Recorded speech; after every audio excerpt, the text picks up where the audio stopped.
بسم الله الرحمن الرحيم. يا أيها الذين آمنوا اذكروا الله ذكرا كثيرا وسبحوه بكرة وأصيلا. هاي كواليتي من القاهرة تقدم أذكار اليوم والليلة. اللهم ما أصبح بي من نعمة أو بأحد من خلقك فمنك وحدك لا شريك لك. أذكار الاستيقاظ من النوم. أعوذ بالله من الشيطان الرجيم. بسم الله الرحمن الرحيم. وأعوذ بالله من الشيطان الرجيم. بسم الله الرحمن الرحيم. رب اشرح لي صدري ويسر لي أمري واحلل عقدة من لساني يفقهوا قولي. میرے لیے آج بہت خوشی کی بات ہے کہ میں آپ سب کے درمیان موجود ہوں اور اس پڑھے لکھے فورم پر جو دن رات علم حاصل کرنے میں مصروف ہیں لوگ، ان کے ساتھ اپنے کچھ خیالات کا اظہار کروں گی جو قرآن و سنت پر بیسڈ ہوں گے. جیسا کہ آپ جانتے ہیں کہ ہمارا آج کا موضوع قرآن اور میری زندگی ہے. قرآن مجید کیا ہے؟ قرآن مجید اللہ کا کلام ہے. قرآن مجید کیوں بھیجا گیا؟ اللہ سبحانہ تعالیٰ خود اس کا جواب دیتے ہیں، ذالک الکتاب لا ریب فیہ ھدی للمتقین. یہ کتاب جس میں کوئی شک نہیں، یہ ہدایت ہے متقی لوگوں کے لیے. اسی طرح ایک اور جگہ پر فرمایا ھدی للناس، یہ تمام انسانوں کے لیے رہنمائی کا کام کرتی ہے، گائیڈنس ہے. سوال یہ پیدا ہوتا ہے کہ کیا ہماری زندگی قرآن کی روشنی میں گزر رہی ہے؟ کیا ہماری زندگی قرآن کی عکاس ہے؟ ہمارے پیارے رسول صلی اللہ علیہ وسلم جب ان کے اخلاق کے بارے میں پوچھا گیا حضرت عائشہ سے، تو حضرت عائشہ نے کیا جواب دیا تھا کہ وہ چلتا پھرتا قرآن تھے. ہمیں بھی آپ کی پیروی کا حکم دیا گیا ہے. کیا آج ہم بھی چلتا پھرتا قرآن ہیں؟ کیا ہماری زندگیوں میں بھی قرآن ہے؟ اگر نہیں تو سوال یہ پیدا ہوتا ہے کہ اللہ سبحانہ تعالیٰ نے پھر یہ کتاب کس لیے بھیجی؟ اگر ہمیں اس کو پڑھنا نہیں، اگر ہمیں اس کو سمجھنا نہیں، تو پھر اس کتاب کا مقصد کیا ہے؟ علامہ اقبال نے کہا تھا، وہ معزز تھے زمانے میں مسلمان ہو کر اور تم خار ہوئے تاریخ قرآن ہو کر. کہ قرون اولیٰ میں مسلمانوں کو جو عزت ملی وہ قرآن کی وجہ سے ملی، اسلام کی وجہ سے ملی. اور آج ہم اگر خار ہو رہے ہیں تو اس کی بنیادی وجہ یہی ہے کہ ہم نے ان چیزوں کو چھوڑ دیا، یعنی قرآن کو چھوڑ دیا. ہم سب جانتے ہیں کہ یہ قرآن عزت بھی دیتا ہے، اور اس کا حق ادا نہ کیا جائے تو پھر یہ عزت جانے کا بھی سبب بن جاتا ہے. اللہ تعالیٰ سے دعا ہے کہ آج کے ہم سب اور تمام مسلمان اللہ کی اس کتاب کا حق پہچانیں اور اس کی روشنی میں اپنی زندگیوں کو بسر کریں. جیسا کہ آپ جانتے ہیں اور یہ حدیث آپ نے بہت دفعہ سن رکھی کہ علم حاصل کرنا ہر مسلمان پر فرض ہے. سوال یہ پیدا ہوتا ہے کہ وہ کون سا علم ہے جو ہر مسلمان پر فرض ہے؟ کیا سائنس اور میتھمیٹکس کا علم ہر مسلمان پر سیکھنا فرض ہے؟ نہیں، وہ تو جن کے اندر صلاحیت ہوگی وہی سیکھیں گے. لیکن پھر وہ کون سا علم ہے جو فرض کا درجہ رکھتا ہے؟ وہ وہی علم ہے جس کی روشنی میں ہم اپنی یہ زندگی بہترین طرح سے گزار سکیں اور ہماری آخرت کی زندگی، ہمیشہ کی زندگی بہترین طریقے سے گزرے. اسی کی بدولت انسان اللہ کی پہچان حاصل کرتا ہے جو ہمارا خالق، مالک اور رب ہے. یہی وہ کتاب ہے جس کا علم حاصل کرنے سے، جس کو پڑھنے سے انسان کا ایمان بڑھتا ہے، انسان کے ایمان میں اضافہ ہوتا ہے. قرآن مجید میں اللہ تعالیٰ فرماتے ہیں انما المؤمنون الذین اذا ذکر اللہ وجلت قلوبهم وَإِذَا تُلِيَتْ عَلَيْهِمْ آيَاتُهُ زَادَتْهُمْ إِيمَانًا وعلی ربہم یتوکلون. سچے مومن تو وہ ہیں کہ جب ان کے سامنے اللہ کا ذکر کیا جائے تو ان کے دل کانپ اٹھتے ہیں، اور جب اللہ کی آیات انہیں سنائی جائے تو ان کا ایمان بڑھتا ہے اور وہ اپنے رب پر بھروسہ کرتے ہیں. اب آپ دیکھیے کہ ایمان کی پہچان یہ بتائی گئی کہ مومن وہ ہوتا ہے کہ جب اس کے سامنے اللہ کا ذکر کیا جائے تو اس کا دل کانپ اٹھتا ہے، یعنی وہ اللہ سبحانہ و تعالیٰ کی بات کو، اللہ کی یاد کو اتنی زیادہ اہمیت دیتا ہے. ہم اپنے دلوں کا جائزہ لیں کہ کیا ہمارے دلوں کا حال بھی یہی ہوتا ہے کہ جب ہم قرآن کی تلاوت سنتے ہیں تو ہمارے دل کانپ اٹھتے ہیں کہ یہ ہمارے رب کا کلام ہے اور وہ ہم سے یہ چاہتا ہے، یعنی جو بھی حکم وہاں سنایا جا رہا ہو. پھر یہ یاد رکھیے کہ قرآن مجید ہی کی تعلیم کی بدولت انسان اللہ کی عبادت صحیح طریقے پر کر سکتا ہے. یعنی قرآن مجید کی تعلیم ہی کی بدولت انسان اللہ کی صحیح طور پر عبادت کر سکتا ہے. اللہ سبحانہ وتعالیٰ نے ہمیں اپنی عبادت کے لیے پیدا کیا. وما خلقت الجن والانس الا لیعبدون، کہ میں نے جن و انس کو اپنی عبادت کے لیے پیدا کیا. تو یہ عبادت ممکن نہیں جب تک ہمیں اللہ کی مرضی معلوم نہ ہو کہ اللہ سبحانہ وتعالیٰ نے ہم سے کیا چاہا. کیونکہ عبادت نام ہے اللہ کی اطاعت کا، اس کی بندگی کا، اس کے آگے جھکنے کا، اس کے احکامات کے آگے جھکنے کا. نہ صرف یہ کہ ہمارے جسم جھک جائے اللہ کے سامنے نماز کی حالت میں، بلکہ ہمارا دل بھی جھکا ہوا، ہمارا ذہن بھی جھکا ہوا ہو. اللہ سبحانہ و تعالیٰ کی بات سن کر ہم یہ نہ کہیں کہ کیوں، بلکہ یہ کہیں سمعنا و اطعنا، ہم نے سنا اور ہم نے اطاعت کی. تو جو شخص اللہ سبحانہ و تعالیٰ کی اطاعت کرتا ہے، جو شخص اللہ کی بندگی کے لیے راضی ہوتا ہے، قرآن اس کے لیے بہترین رہنمائی فراہم کرتا ہے. پھر اسی طرح یہ ہے کہ قرآن ہی کی تعلیم کی بدولت سیدھے رستے کی طرف رہنمائی ملتی ہے.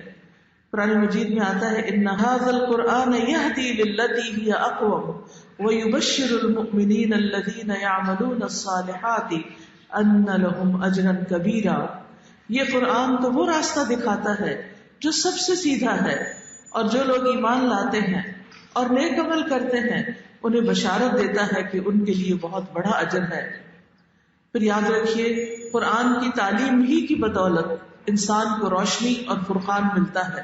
فرقان ملنے کا مطلب یہ ہے کہ انسان کے اندر ایک میزان پیدا ہو جاتا ہے کہ میرے لیے صحیح کیا ہے اور غلط کیا ہے، اور اس سے انسان بہترین طریقے سے صحیح کا انتخاب کر سکتا ہے. یعنی انسان کی عقل ایک حد تک سوچ سکتی ہے، ایک حد تک انسان یہ کہہ سکتا ہے کہ کیا صحیح اور کیا غلط ہے، اور بہت سی باتیں جن کو ہماری عقل صحیح کہتی ہے بعد میں تجربات اور مشاہدات یہ بتاتے ہیں کہ انسان ان باتوں کو خود بھی بعض اوقات نگیٹ کر دیتا ہے. تو اس لیے بہت ضروری ہے کہ انسان اللہ سبحانہ وتعالیٰ کی طرف سے آنے والی رہنمائی سے بھرپور فائدہ اٹھائے. پھر اسی طرح قرآن مجید میں اللہ تعالیٰ فرماتے ہیں یا ایھا الناس قد جاءکم برہان من ربکم وانزلنا الیکم نورا مبینا. اے لوگو، بلا شبہ تمہارے پاس تمہارے رب کی طرف سے ایک واضح دلیل آ گئی ہے اور ہم نے تمہاری طرف ایک واضح نور نازل کیا ہے. پھر اسی طرح یہ بھی یاد رہے کہ قرآن کی تعلیم کی بدولت ہی انسان گمراہی سے بچ سکتا ہے، بھٹکنے سے بچ سکتا ہے. عبداللہ فرماتے ہیں کہ اس سیدھے راستے پر آمد و رفت رہتی ہے، یعنی صراط مستقیم جو ہے اس پر انسان چلتا رہتا ہے، اور پھر اسی راستے پر شیاطین بھی آ جاتے ہیں اور کہتے ہیں اللہ کے بندے دوسرے راستے پر آ جاؤ. عبداللہ کہتے ہیں کہ تم اللہ کی رسی کو مضبوطی سے تھام لو، بے شک اللہ کی رسی قرآن ہے. قرآن ہی کی بدولت انسان گناہوں سے بچ سکتا ہے. امام ابن تیمیہ کہتے ہیں کہ جب انسان قرآن پڑھے اور اس میں غور و فکر کرے تو یہ ان قوی اسباب میں سے ایک سبب ہے جو انسان کو نافرمانیوں یا ان میں سے بعض سے روک لینے والا ہے. یعنی انسان بچ ہی نہیں سکتا ان گناہوں سے جو انسان کے نفس کی اکساہٹ کی وجہ سے ہوتے ہیں یا شیطان کے بہکاوی کی وجہ سے ہوتے ہیں، جب تک اس کے سامنے قرآن کی روشنی نہیں ہوتی. آپ دیکھیں کہ انسان کا نفس جو ہے وہ اس کو برے کاموں کا حکم دیتا رہتا ہے. جیسے قرآن مجید میں ہی آتا ہے کہ ان النفس لامارۃ بالسوء، کہ نفس انسان کو برائی کا بہت زیادہ حکم دیتا ہے. مثلاً اگر کسی نے ہمارے ساتھ تھوڑی سی بھی زیادتی کی ہے تو ہمارا کیا دل چاہتا ہے کہ ہم اس سے دگنا بدلہ لیں.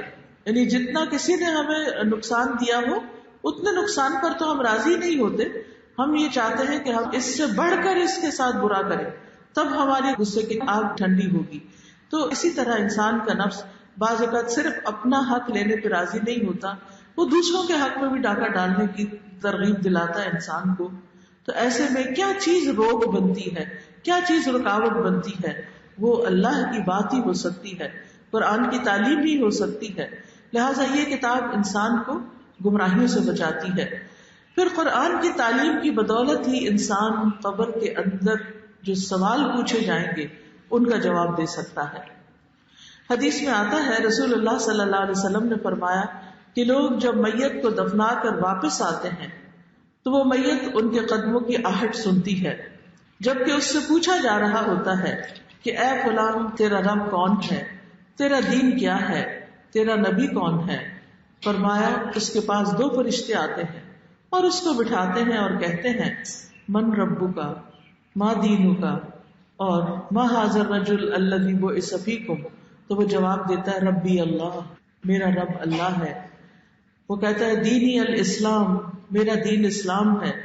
اور وہ کہتا ہے کہ ہوا رسول اللہ، یعنی جب نبی صلی اللہ علیہ وسلم کے بارے میں پوچھا جاتا ہے تو اس کا بھی وہ جواب دیتا ہے کہ وہ اللہ کے رسول ہے. پھر فرشتے ایسے شخص سے جو صحیح جواب دیتا ہے اس سے پوچھتے ہیں کہ تجھے کیسے علم ہوا، یہ بات تمہیں کہاں سے پتہ چلی؟ تو وہ کہتا ہے قرأت کتاب اللہ، میں نے اللہ کی کتاب پڑھی، فآمنت بہ وصدقت، تو میں اس پر ایمان لایا اور میں نے اس کی تصدیق کی. پھر یاد رکھیے قرآن ہی کی بدولت جنت کا راستہ آسان ہو جاتا ہے. رسول اللہ صلی اللہ علیہ وسلم نے فرمایا اگر کوئی شخص علم کا راستہ اختیار کرے گا تو اللہ تعالیٰ اس کے لیے جنت کا راستہ آسان کرے گا، اور بے شک فرشتے طالب علم کی رضا کے لیے اپنے پر بچھاتے ہیں. یعنی زمین و آسمان کی مخلوق بھی اس کے لیے دعائیں کرتی ہے، حتیٰ کہ فرشتے بھی اس کے آگے جھکتے ہیں، اس کی قدر کرتے ہیں، اس کی عزت کرتے ہیں، اس کے لیے تواضع اختیار کرتے ہیں. حالانکہ فرشتے معصوم ہوتے ہیں، انہوں نے کبھی کوئی گناہ نہیں کیا ہوتا، لیکن کس طرح وہ انسان کے آگے متواضع ہوتے ہیں جب انسان اچھا علم حاصل کرنے کے لیے گھر سے نکلتا ہے. پھر عام طور پر ایک شبہ پایا جاتا ہے کہ کیا یہ علم صرف مردوں ہی کے لیے کافی ہے یا عورتوں کے لیے بھی ضروری ہے؟ تو یاد رکھیے رسول اللہ صلی اللہ علیہ وسلم نے جب یہ فرمایا تھا کہ طلب العلم فریضۃ علی کل مسلم، کہ علم کا حاصل کرنا ہر مسلمان پر فرض ہے، تو اس میں مرد بھی شامل ہیں اور عورتیں بھی شامل ہیں. یعنی جو بھی مکلف ہے، جس کے اندر بھی عقل سمجھ بوجھ ہے، ان سب کے لیے اس علم کو حاصل کرنا ضروری ہے. خود ازواج نبی صلی اللہ علیہ وسلم کو سورۃ الاحزاب میں اللہ سبحانہ وتعالیٰ نے خاص طور پر قرآن کے پڑھنے پڑھانے کی ترغیب دی. ارشاد باری تعالیٰ ہے، آیت نمبر 34 ہے سورۃ الاحزاب کی، وَاذْكُرْنَ مَا يُتْلَى فِي بُيُوتِكُنَّ مِنْ آيَاتِ اللَّهِ وَالْحِكْمَةِ إِنَّ اللَّهَ كَانَ لَطِيفًا خَبِيرًا. اور تمہارے گھروں میں اللہ کی جن آیات اور حکمت کی جن باتوں کی تلاوت کی جاتی ہے انہیں یاد کرو، بے شک اللہ ہمیشہ سے نہایت باریک بین پوری خبر رکھنے والا ہے. گویا ازواج مطہرات سے کیا کہا گیا کہ وہ بھی اللہ کی کتاب اور نبی صلی اللہ علیہ وسلم کی جو احادیث ہیں ان کے بارے میں سیکھیں اور سکھائیں، کیونکہ بذکرنا کا مطلب ذکر کرنا خود پڑھنا بھی ہوتا ہے اور دوسروں کے سامنے ذکر کرنا بھی ہوتا ہے. نبی صلی اللہ علیہ وسلم نے عورتوں کے لیے ایک خاص دن الگ سے بھی مقرر کیا تاکہ انہیں تعلیم دی جائے. صحابیات جو تھیں وہ علم کی مجالس میں شریک ہوتی تھیں. نبی صلی اللہ علیہ وسلم نے انصار کی عورتوں کی خاص طور پر تعریف کی کہ جو دین کی سمجھ بوجھ حاصل کرنے میں کوئی شرم محسوس نہیں کرتی تھی. پھر اسی طرح عورتیں بھی دین کے علم میں ماہر ہوتی تھیں. ابو موسیٰ کہتے ہیں کہ جب ہم اصحاب رسول صلی اللہ علیہ وسلم پر کسی حدیث میں کوئی اشکال پیش آیا، یعنی ہمیں کچھ مشکل ہوئی سیکھنے سکھانے میں، تو ہم نے عائشہ رضی اللہ تعالی عنہا سے پوچھا ہم نے ان کے ہاں اس حدیث کے بارے میں معلومات پائی، یعنی جو معلومات ہمیں مردوں سے نہیں ملتی تھی وہ ہمیں حضرت عائشہ رضی اللہ تعالی عنہا سے مل جاتی تھی۔ پھر اسی طرح حضرت میمونہ نے اپنی وفات کے بعد اپنے گھر کو وقف کر دیا تھا دین کی تعلیم کے لیے۔ ابن عباس جو ان کے بھانجے تھے ان کو انہوں نے تلقین کی تھی کہ تم میرے گھر میں بیٹھ کر لوگوں کے مسائل سننا اور ان کو جواب دینا، لہٰذا جمعے کی نماز کے بعد ان کے لیے وہاں گدا بچھا دیا جاتا تھا اور پھر وہ وہاں تعلیم دیا کرتے تھے۔ اس سے پتہ چلتا ہے کہ عورتیں نہ صرف یہ کہ خود پڑھتی نہیں، پڑھاتی نہیں، بلکہ انہوں نے اپنے مال اور اپنے وسائل کے ساتھ بھی علم کی خدمت کی۔ اب یہ ہے کہ قرآن ہماری زندگی پر کس طرح اثر کرتا ہے، قرآن پڑھنے سے ہمیں کیا فائدہ ہوتا ہے۔ سب سے پہلی بات یہ کہ انسان کو زندگی ملتی ہے۔ انسان کی ایک زندگی اس کے سانس کے آنے جانے سے ہے، لیکن ایک زندگی اس کی دل کی زندگی ہے۔ یہ دل کی زندگی اسی وقت زندگی ہوتی ہے جب اس پر قرآن کی بارش پڑتی ہے۔ دلوں کو زندہ کرنے کا نسخہ یہی ہے، کیونکہ قرآن دل پر نازل کیا گیا، اور جو شخص اس کو دل سے پڑھتا ہے وہ اس کتاب سے بھرپور فائدہ اٹھاتا ہے۔ پھر یاد رکھیے کہ یہ کتاب رحمت بخشنے والی کتاب ہے۔ قرآن مجید میں آتا ہے وَهَذَا كِتَابٌ أَنزَلْنَاهُ مُبَارَكٌ فَاتَّبِعُوهُ وَاتَّقُوا لَعَلَّكُمْ تُرْحَمُونَ، اور یہ کتاب جو ہم نے نازل کی بڑی بابرکت ہے، اس کی پیروی کرو، اس کی پیروی کرو، یعنی اس کو فالو کرو اور تقوی اختیار کرو، شاید کہ تم پر رحم کیا جائے۔ یعنی اگر تم اس کتاب کی پیروی کرو گے تو اللہ تعالیٰ تم پر اپنی رحمت فرمائے گا۔ آج کے دور میں آپ دیکھیے کہ لوگوں کے لیے پرسکون زندگی ایک خواب بن کر رہ گیا ہے، کہ انسان بہت کچھ ہوتے ہوئے بھی پرسکون نہیں۔ بعض اوقات ہم سمجھتے ہیں کہ ہمارے یہ چھوٹے چھوٹے مسائل حل ہو جائیں گے تو ہمیں خوشیاں نصیب ہوں گی، ہمارا اپنا گھر ہوگا تو ہمارے مسائل ختم ہو جائیں گے، شادی ہو جائے گی تو مسائل ختم ہو جائیں گے، بچے پیدا ہو گئے تو ہم پرفیکٹ ہو جائیں گے، ہمارا بزنس یا جاب اچھی ہو گئی تو ہمارے لیے سب راستے آسان ہو جائیں گے۔ لیکن ہم دیکھتے ہیں کہ کس طرح ایک کے بعد ایک چیز کے حاصل کرنے کے باوجود بھی ہم خوش نہیں ہوتے۔ بڑے بڑے گھر بھی ہیں، اچھے اچھے لباس بھی ہیں، اچھے اچھے کھانے بھی ہیں، سیر و تفریح کے مواقع بھی ہیں، زندگی کی ہر خوشی ہے، لیکن اس کے باوجود دل خوش نہیں۔ یعنی سب کچھ، ساری دولت ہونے کے باوجود بھی خوشیاں نصیب نہیں۔ تو اس کی وجہ کیا ہے کہ ہمارے دل خوش نہیں، اور دل کی غذا زبان کے ذائقے سے نہیں ہے کہ زبان اچھا چکھے گی، مزے کا کھانا کھائے گی تو دل جو ہے وہ خوش ہو جائیں گے، یا لباس جسم جو ہے وہ اچھا کپڑا پہنے گا تو دل خوش ہو جائیں گے۔ دل جو ہے وہ اللہ کے ذکر سے ہی مطمئن ہوتے ہیں۔ قرآن مجید میں آتا ہے الا بذکر اللہ تطمئن القلوب، سنو اللہ کے ذکر سے دل اطمینان پاتے ہیں۔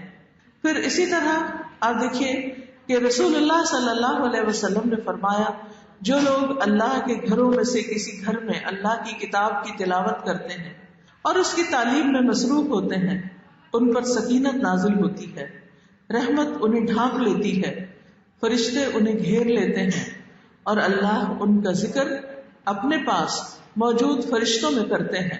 تو سکینت اور رحمت ان پہ نازل ہوتی ہے جو اللہ کی کتاب کی تلاوت کرتے، اللہ کی کتاب پڑھتے اور پڑھاتے ہیں۔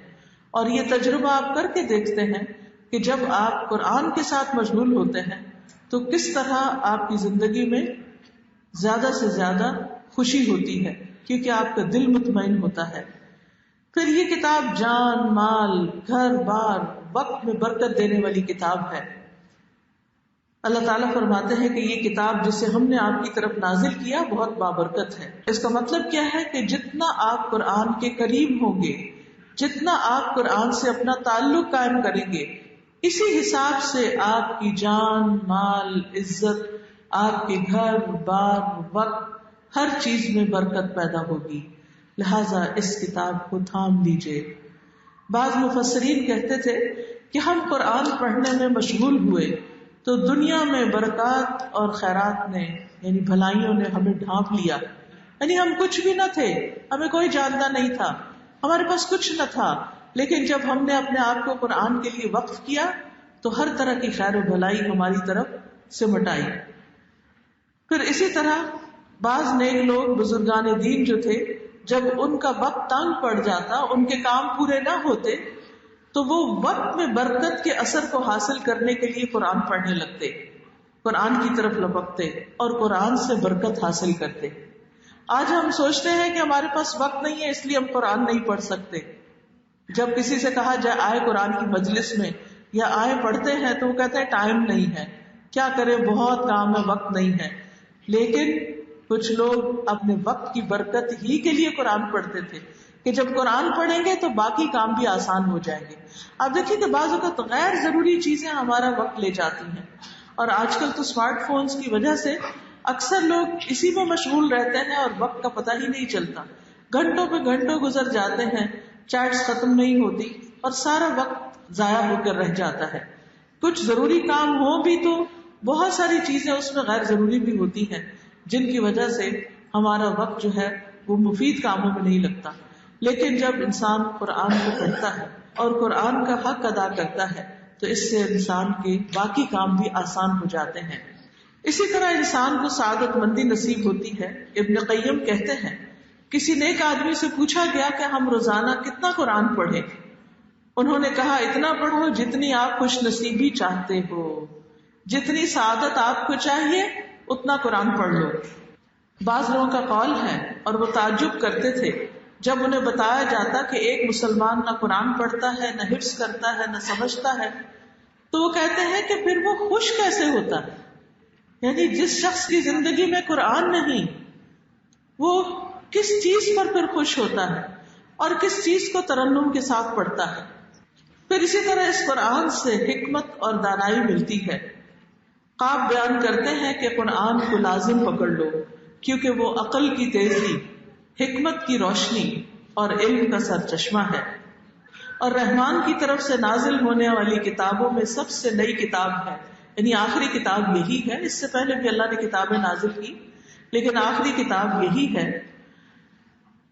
اللہ تعالیٰ نے تورات میں یہ بات نازل فرمائی کہ اے محمد میں تم پر جدید تورات نازل کروں گا جو نابینا آنکھوں، بہرے کانوں اور غفلت میں پڑے ہوئے دلوں کو کھول دے گی. یعنی یہ کتاب انسان کو ایک روشنی دیتی ہے، انسان کو وہ کچھ نظر آنے لگتا ہے جس سے پہلے اس کی طرف کبھی اس کی توجہ ہی نہیں گئی تھی، اور اسی طرح انسان کی غفلت کو دور کر دیتی. دنیا دنیا دنیا، جب ہر وقت انسان کے سامنے دنیا کے کام ہوتے ہیں تو وہ اپنی آخرت سے غافل ہو جاتے ہیں. اور ہم سب جانتے ہیں کہ دنیا میں ہم نے کتنے دن رہنا ہے، گنے ہوئے نمبرڈ ڈیز ہیں، اور اس کے بعد ہماری ہمیشہ کی زندگی شروع ہو جائے گی. لیکن یہ سب جاننے کے باوجود بھی ہم اپنی زیادہ صلاحیتیں، طاقتیں، اوقات، یہ سب کچھ اس دنیا کے لیے لگاتے چلے جاتے ہیں. تو بہرحال قرطبی کہتے ہیں کہ جو شخص قرآن پڑھتا ہے وہ عقل سے سرفراز رہتا ہے، چاہے وہ 100 سال تک پہنچ جائے. یعنی 100 سال کی عمر تک بھی پہنچ کے اس کی عقل خراب نہیں ہوتی. پھر اسی طرح وہ بلندیاں قرآن سے ملتی ہیں جو اس کے علاوہ کسی اور چیز سے نہیں ملتی. حدیث میں آتا ہے کہ اللہ اسی کتاب کے ذریعے بہت سے لوگوں کو بلندی عطا کرتا ہے اور کچھ کو نیچے گرا دیتا ہے، یعنی جو اس سے منہ موڑ جاتے ہیں. پھر دنیا کی پریشانیوں سے بھی نجات ملتی ہے. حدیث قدسی میں آتا ہے کہ اے ابن آدم تم اپنے آپ کو میری عبادت کے لیے فارغ کر لو، میں تمہارے دل کو بے نیازی سے بھر دوں گا اور تمہارا فقر دور کر دوں گا، تمہاری غربت دور کر دوں گا. لیکن اگر تم ایسا نہیں کرو گے تو میں تمہارے دونوں ہاتھ کاموں میں مشغول کر دوں گا. اس کے باوجود تمہارا فقر دور نہیں ہوگا، یعنی تمہارے دل کے اندر وہ ایک محتاجی کی سی کیفیت باقی رہے گی. پھر یاد رکھیے کہ یہ قرآن انسان کو شفا عطا کرتا ہے، یعنی قرآن شفا کا ذریعہ ہے. وَنُنَزِّلُ مِنَ الْقُرْآنِ مَا هُوَ شِفَاءٌ وَرَحْمَةٌ لِّلْمُؤْمِنِينَ وَلَا يَزِيدُ الظَّالِمِينَ إِلَّا خَسَارًا. اور ہم قرآن میں جو کچھ نازل کرتے ہیں وہ مومنوں کے لیے تو شفا اور رحمت ہے مگر ظالموں کے خسارے میں ہی اضافہ کرتا ہے. ابن قیم کہتے ہیں کہ دلوں اور جسموں کی کوئی بیماری ایسی نہیں جس کا علاج اور اس کے سبب کی رہنمائی قرآن میں موجود نہ ہو. یعنی ہر بیماری کا علاج قرآن میں پایا جاتا ہے جس سے انسان استفادہ کر سکتا ہے. یہ الگ بات ہے کہ ہمیں معلوم نہ ہو، لیکن کثرت سے قرآن کی تلاوت اور اس کا سنایا جانا. اور آج کل آپ نے یہ بات تو سنی ہوگی سبھی نے کہ بہت سے پیشنٹس کا علاج جو ہے وہ سورۃ الرحمن کی تلاوت سنا سنا کر کیا گیا، اور بہت سے لوگوں نے اپنے تجربات بتائے. تو وہ کیا ہے؟ سورۃ الرحمن میں بھی کس چیز کا ذکر ہے؟ الرحمن علم القرآن، کہ رحمان نے قرآن کی تعلیم دی ہے. تو یہ قرآن جو ہے یہ شفا بخشنے والا بھی ہے. پھر اسی طرح دنیا اور آخرت میں بے شمار فائدے دینے والی کتاب ہے. اللہ سبحانہ وتعالیٰ ان لوگوں کو عزت عطا کرتا ہے، انہیں بہترین قرار دیتا ہے جو قرآن سیکھتے اور سکھاتے ہیں. ہمارے ہاں ایک بڑا عجیب سا کانسیپٹ ہے، مولوی کا نام لے کے ایسے جیسے کسی کو نعوذ باللہ کو برا بھلا کہنا ہو تو اس کو مولوی کہہ دے انسان، اور پھر قرآن کو بس مولوی کے ساتھ ہی خاص کر دیا گیا ہے. حالانکہ اس لیے کہ نہ مولویوں نے لکھا ہے اس کو اور نہ یہ ان کی کتاب ہے، یہ تو سب مسلمانوں کے لیے، سب انسانوں کے لیے ہدایت کا باعث ہے. اس لیے آپ سب سے میری گزارش یہ ہے کہ اللہ نے آپ کو علم کی روشنی عطا کی ہے، پڑھنے کی صلاحیت دی ہے. آپ اس بارے میں دوسروں پر ڈپینڈ نہ کریں، آپ خود اس کو پڑھیں اور سمجھیں اور غور و فکر کریں اور اس کے فائدے حاصل کریں. پھر یاد رکھیے کہ قرآن پڑھنے والے اللہ کے خاص بندے ہوتے ہیں. رسول اللہ صلی اللہ علیہ وسلم نے فرمایا لوگوں میں سے کچھ اہل اللہ ہوتے ہیں. پوچھا گیا کہ وہ کون ہے؟ آپ نے فرمایا کہ اہل القرآن اہل اللہ ہے، جو اللہ کے خاص بندے ہیں. یعنی جیسے ہوتا ہے نا VIP، تو قیامت کے دن بھی قرآن پڑھنے اور پڑھانے والے اللہ کے خاص بندے ہوں گے کہ جن کے اوپر کوئی پریشانی نہ ہوگی. وہ چنے ہوئے لوگ ہوتے ہیں. حدیث میں آتا ہے جس کے ساتھ اللہ بھلائی کا ارادہ کرتا ہے اس کو دین کی سمجھ عطا کرتا ہے. اسی طرح ایک ایک حرف پر اجر ہے. پھر قرآن کا پڑھنا زمین اور آسمان میں تذکروں کا باعث ہے.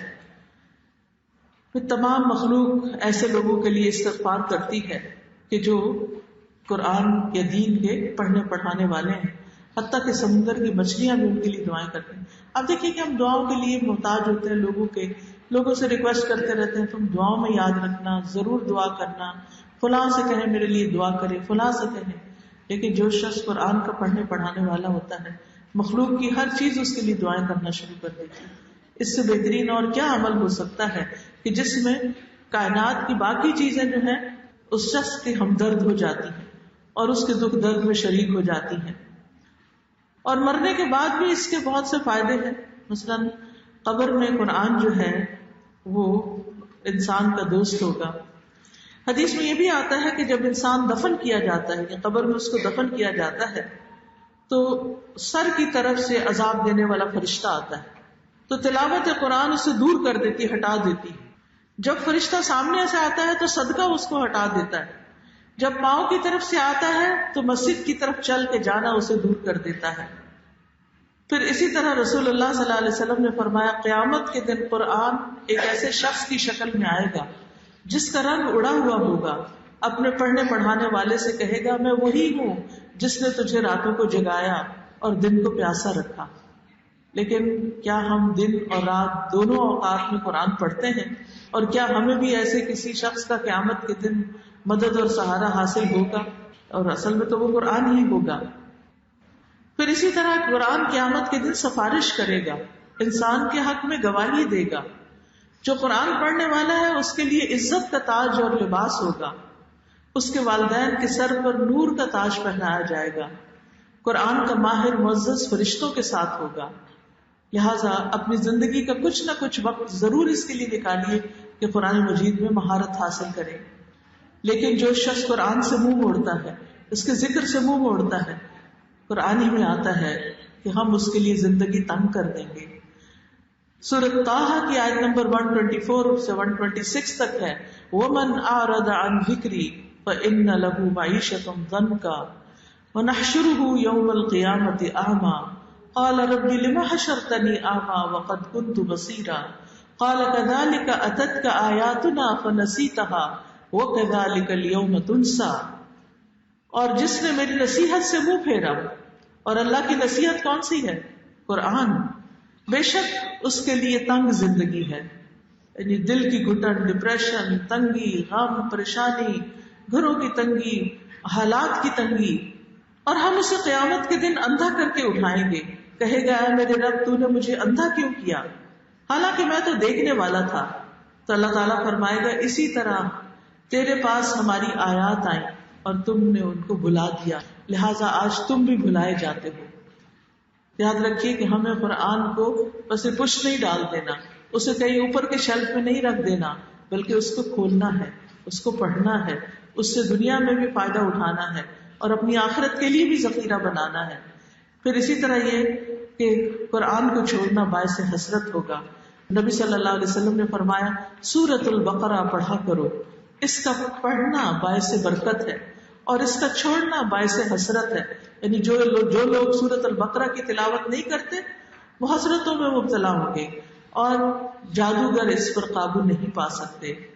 پھر اسی طرح یہ ہے کہ جو شخص قرآن کی آیات کے بارے میں تکبر کرے، قرآن کے کسی حکم پر، کیونکہ قرآن کا پڑھنا، سمجھنا، عمل کرنا، اس کی تعلیم لینا اور ان سب میں اہم چیز یہ کہ خود اس کا عملی نمونہ بننا یہ نہایت ضروری ہے. لہذا جو شخص قرآن سنے، پڑھے اور اس سے تکبر کرے اور اپنی زندگی کو نہ بدلے، یہ قرآن اس کے خلاف حجت بن جائے گا. تو ہمیں اللہ تعالیٰ سے دعا کرنی چاہیے کہ اللہ تعالیٰ ہمارے علم میں اضافہ فرمائے. رب زدنی علما، اور اللہم انی اسألک علما نافعا واعوذ بک من علم لا ينفع.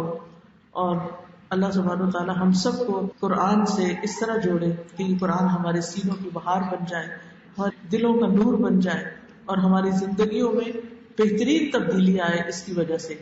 میں اب کچھ وقت آپ کو دوں گی کہ آپ سوال کر سکیں یا آپ اپنے کچھ تاثرات کا اظہار کر سکیں یا کوئی بھی چیز جو آپ کے ذہن میں ہو آپ اس کو ذکر کر سکتے ہیں. اب دیکھیں کہ ہم سب اپنے اپنے ڈیلی وقت کا اگر حساب کریں تو اس میں سے کچھ نہ کچھ وقت ضرور نکل سکتا ہے، چاہے وہ آدھا گھنٹہ ہو، چاہے وہ 15 منٹ ہو، چاہے وہ 10 منٹ ہو، کہ جس میں قرآن کا کچھ حصہ ہم پڑھ سکتے ہیں. اور یہ سوچ کے اور یہ نیت کر کے پڑھیں کہ جتنا حصہ میں اس میں سے پڑھوں گی، جتنا وقت اس کو لگاؤں گی، اتنا میرا کوئی اور کام آسان ہو جائے گا. بعض اوقات ہم اپنے کسی ایگزام کی تیاری کر رہے ہوتے ہیں، ایک ہی چیپٹر کئی بار پڑھتے ہیں، پڑھ کے پڑھتے ہیں، دماغ میں بیٹھتا ہی نہیں، ٹائم جا رہا ہے نا، جا رہا ہے.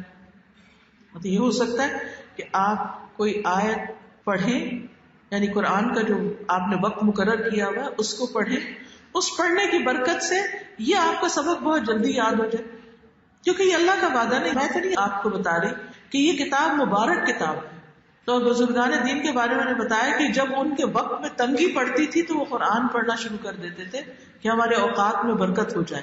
آج ہم میں سے ہر شخص اس بات کی شکایت کرتا ہے کہ ہمارے پاس ٹائم نہیں ہے. لیکن کیوں نہیں ہے؟ ہمیں خود بھی تو اس کا حساب لینا چاہیے. کیا اللہ سبحانہ وتعالیٰ ہی کی کتاب کے لیے وقت نہیں؟ آج اگر ہم مر جائیں اور ہم سے پوچھا جائے کہ تم نے اتنی کتابیں پڑھی تھی، اتنی ڈگریاں لی تھی، لیکن ایک میری کتاب تم سے نہ پڑھی گئی، کیا واقعی ہمارے پاس ٹائم نہیں؟ ہم صبح کے اوقات میں، ہم دن کے کسی وقت میں، ہم رات کے کسی وقت میں ضرور کچھ وقت نکال سکتے ہیں. میں جب اپنے ماسٹرز کے لیے پنجاب یونیورسٹی کے ہاسٹل میں رہتی تھی تو میں نے اپنے اوپر لازم کیا ہوا تھا کہ 1 ربع روزانہ کی تفسیر مجھے پڑھنی ہے اور مجھے اس کے لیے وقت نکالنا ہے. اور الحمدللہ میں نے وقت نکالا. اس سے فائدہ یہ ہوا کہ بہت سارا میرا ذہن کھلا اور بہت سی چیزیں میرے لیے آسان ہو گئی. اب اس کا طریقہ کیا ہے؟ 2-3 طریقے ہیں. ایک طریقہ یہ ہے کہ آپ لفظی ترجمے کا قرآن لیں، اور وہ اویلیبل بھی ہے لفظی ترجمے کا قرآن. اس کا ہر روز 2 آیتیں یا 3 آیتیں اس میں سے کئی بار اس طرح پڑھیں کہ آپ کو لفظ سمجھ آنے لگے. الگ الگ پاروں کی شکل میں بھی ہے. الہدا نے پرنٹ کیا، میں نے خود ترجمہ کیا اور کئی سال کے پڑھانے کے تجربے کے بعد میں نے لفظی ترجمہ کیا ہے تاکہ لوگوں کو آسان الفاظ میں قرآن سمجھ میں آ سکے. اگر وہ اویلیبل آپ کے ہاں، مجھے نہیں معلوم کہ ہے یا نہیں ہے، پارے بھی ہیں اور قرآن بھی ہے. آپ یہ بھی کر سکتے ہیں کہ ایک پارا پہلے لے لیں، مثلا پہلا پارا لے لیں اور اس کی 2 لائنیں 3 لائنیں 2 آیتیں 3 آیتیں کم از کم 5 دفعہ 7 دفعہ دہرائے. مثلا بسمی 7 نام اللہ ہی اللہ کے، الرحمن جو بڑا مہربان، الرحیم بار بار رحم کرنے والے. ایک دفعہ پڑھا آپ نے، پھر دوسری دفعہ پڑھے، پھر تیسری دفعہ پڑھے، اور تھوڑی دیر کے بعد ترجمے کو پہلے دیکھ کے پڑھے، پھر اس کے بعد کاغذ رکھ کے پڑھے. آپ دیکھیں گے کہ آپ کو بہت جلدی وہ سمجھ میں آنے لگے. اس کے علاوہ اگر آپ کے پاس اسمارٹ فون ہے تو ہمارے واٹس ایپ گروپس ہیں، اس میں ہم چھوٹے چھوٹے آڈیو روز پوسٹ کرتے ہیں، جن آڈیوز کو آپ روزانہ اپنی ڈرائیونگ ٹائم میں، اپنے کھانے کے ٹائم میں، کہ آپ مثلا ناشتہ کر رہے ہیں تو ساتھ ہی لگا لیں اور سنتے رہیں. اگر آپ خود کوکنگ کرتے ہیں یا واک کرتے ہیں یا کسی بھی وقت، تو اس وقت بھی آپ سن سکتے ہیں. صرف پلان کرنے کی ضرورت ہے. جب پلاننگ ہو جائے گی تو کام آسان ہو جائے گا انشاءاللہ. وعلیکم السلام. پوچھنا تھا کہ کوئی ایسی صورت ہے کہ جب انسان کو قبول نہ ہو مرنے سے پہلے، کیا نہ ہو؟ کیا کوئی ایسا انسان بھی ہے جس کی توبہ قبول نہ ہوتی ہے؟ نہیں، کوئی ایسا انسان نہیں ہے. کیونکہ ایسا ہوتا ہے کہ بعض دفعہ ہم توبہ کرنے کے بعد بھی ہم اسی گناہ کی طرف پلٹ جاتے ہیں. پلٹ کیوں جاتے ہیں؟ اسی گناہ کی طرف پلٹ جاتے ہیں. ایک دفعہ وہ گناہ کیا، پھر توبہ کر لی، پھر ہم اسی گناہ کی طرف پلٹ جاتے ہیں. توبہ قبول ہونے کا یہ مطلب نہیں کہ آپ سے گناہ کرنے کی صلاحیت چھین لی جائے گی. وہ تو ٹیسٹ ہے. گناہ تو ہوتے رہیں گے. اگر انسان پھر پلٹ گیا ہے ارادے کی کمزوری کی وجہ سے، دوبارہ توبہ کرے، دوبارہ توبہ کرے.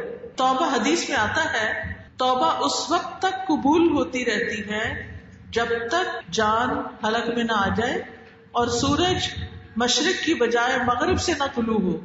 یعنی جب تک توبہ قبول ہوتی ہے. وہ فارسی کا ایک شعر ہے، 100 بار گر توبہ شکستی باز آ. اگر تم نے 100 بار بھی توبہ توڑی ہے تو بھی گناہ سے باز آؤ اور 101 بار بھی توبہ کر لو. اس کا مطلب نہیں کہ کھیل بنا لو اور توبہ توبہ اور پھر غلط کام، توبہ اور غلط کام.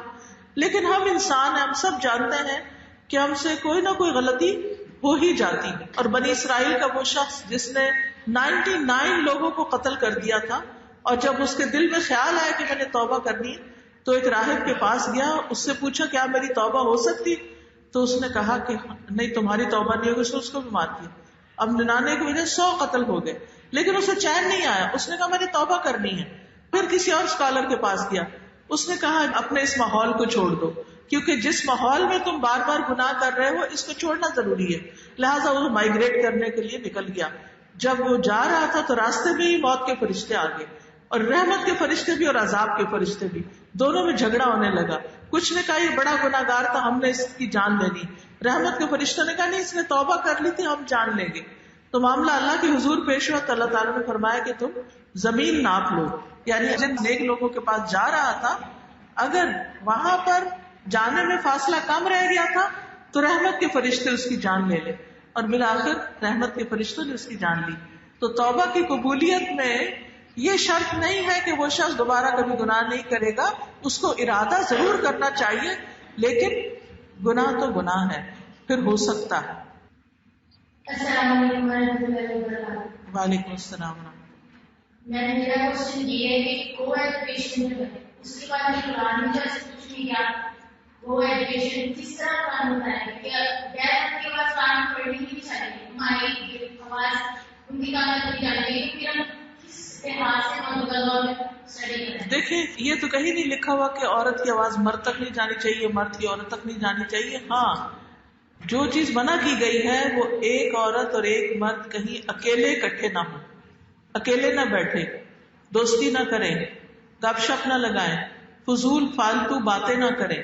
ہاں اگر ایک کمرے میں بیٹھے استاد پڑھا رہا ہے، لڑکیاں بھی بیٹھی ہیں، لڑکے بیٹھے ہیں، اور لڑکیاں اپنے حجاب میں ہیں، اپنے آپ کو کمپوز رکھا ہوا ہے، فضول قسم کی باتیں نہیں ہو رہی، تو وہ پڑھ سکتی. علم حاصل کرنے کے لیے مشکل نہیں ہے.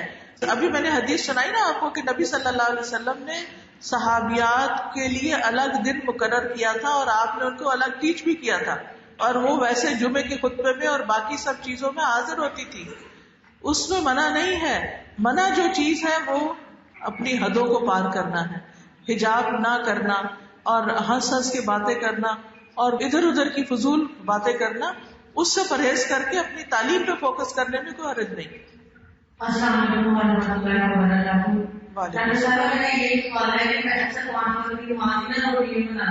سوری، اصل میں آپ لوگ مائک بہت قریب رکھتے ہیں تو مجھے آواز سمجھ نہیں آتی.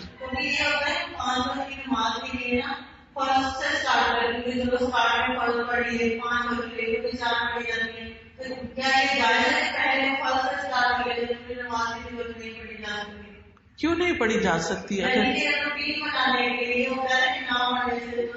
بچوں کے لیے دیکھیے، بچوں کے لیے تو ہے، لیکن بڑوں کے لیے ٹھیک ہے، صرف فرض پڑھ لیں، لیکن ایک بھی چھوڑے نہیں، چھوڑنے کی اجازت نہیں ہے. اگر سنت نفل نہیں پڑھے جا رہے تو کوئی بات نہیں، لیکن فرض تو فرض ہے، فرض کے بغیر گزارا نہیں. السلام علیکم ورحمۃ اللہ وبرکاتہ. وعلیکم السلام. میں یہ کرنا چاہ رہی تھی کہ آج ہمارے دلوں میں ہم کہتے ہیں کہ ہمارے دلوں میں قرآن نہیں ہے، ہم اپنی زندگی میں قرآن نہیں لاتے ہیں. تو جس طرح اللہ تعالیٰ قرآن پاک میں کہتے ہیں کہ ہم نے اپنے کانوں اور دلوں پر مہر لگا دی، تو جس طرح ایک لیٹر پہ مہر لگ جاتی ہے کہ کوئی چیز نہ تو ہم اندر ڈال سکتے ہیں نہ ہم نکال سکتے ہیں، تو ہمیں اس چیز سے بہت زیادہ ہو جانا چاہیے کہ اگر قرآن ہمارے عمل میں نہیں ہے تو کیا اللہ تعالیٰ نے ہمارے دلوں میں اور قرآن کو مہر نہیں لگا دی کہ ہم قرآن سنتے ہیں تو ہمارے دل میں نہیں اترتا، جب دل میں نہیں اترتا تو پھر ہمارے عمل میں نہیں آتا. دیکھیے، دو کیفیات ہوتی ہیں. ایک ہوتی ہے غفلت کی کیفیت، جیسے ایک شخص جو ہے وہ غافل ہوتا ہے، لاپرواہ ہوتا ہے، بات پوری طرح نہیں سنتا، وہ مہر لگنا نہیں ہوتا. مہر لگنے والی بات جو ہے وہ ابو جہل اور ابو لہب وغیرہ کے لیے ہے کہ جنہوں نے حق پہچان لیا تھا اور پھر جان بوجھ کر نبی صلی اللہ علیہ وسلم کی مخالفت کی تھی. یہ عام مسلمانوں کے لیے نہیں ہے. عام مسلمان جو ہے وہ غفلت میں پڑے ہوئے ہیں اور ان کو جگائیں تو وہ جاگ بھی جاتے ہیں. جی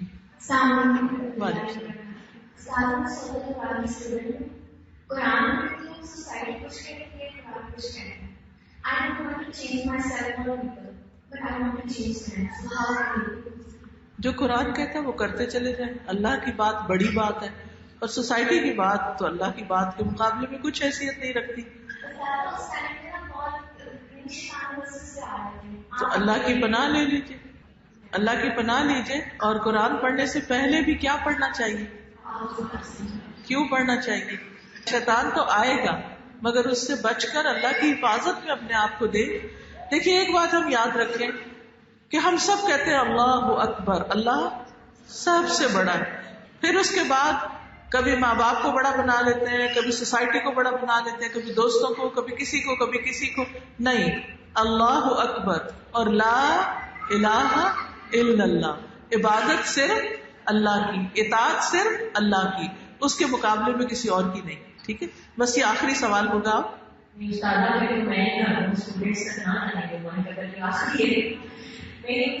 آپ نے ایجوکیشن حاصل کی، آپ کے بچے بھی چھوٹے تھے، آپ کا سسرال بھی ہوگا، میکا بھی ہوگا، کیسے آپ نے سوشل ریلیشنز مینیج کیے، آپ نے ایجوکیشن بھی حاصل کی، بچوں کی تربیت بھی کی اور اتنا کام بھی ماشاء اللہ کرنے کیا، اس کو کیسے مینیج کیا؟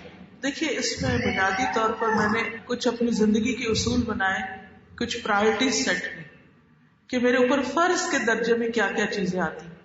کچھ وقت شادی سے پہلے کا تھا، کچھ شادی کے بعد کا. میرے فرائض میں میری نمازیں، روزے، یعنی اللہ کے حقوق، پھر بندوں کے حقوق میں میرے والدین، میرے بچے، میرا گھر، ان کی ضروریات پوری کرنے کے بعد پھر میرا دین کے جو خدمت کا کام ہے یا باہر کا کام، اس کے لیے میں نے غیر ضروری چیزیں چھوڑ دی.